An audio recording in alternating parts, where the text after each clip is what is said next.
اگه بدونی حلوا شکری فقط 3 قلم مواد ساده لازم داره، هر روز درست میکنی. قبل از هر چیزی دکمه سابسکرایب و زنگوله رو بزنید تا بریم سراغ آموزش امروزمون. یه پیمانه پودر قند رو علک کنید.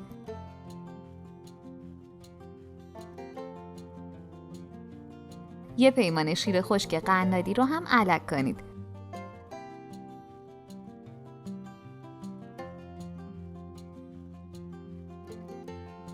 2/3 پیمانه ارد اضافه و ورز بدید تا جایی که خمیر منسجمی به دست بیارید.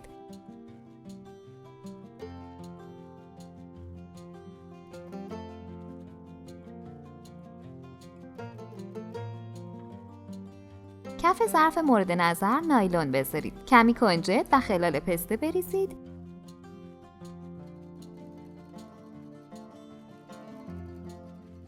و بعد مواد رو اضافه کنید.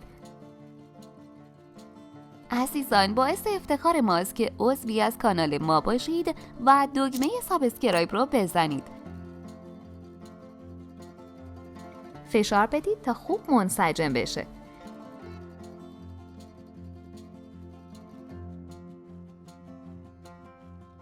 درش رو ببندید و 3 الی 4 ساعت داخل یخچال بذارید.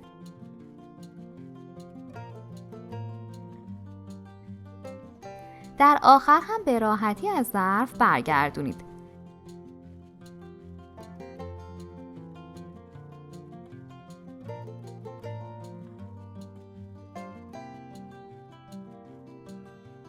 هیچ فکر می‌کردید درست کردنش به این راحتی و آسونی باشه؟ برای استفاده های بعدی داخل یخچال نگهداری کنید. نوش جان. عزیزان، تک تک لایک ها و کامنت های پرمهری که میذارید برامون بسیار با ارزشه.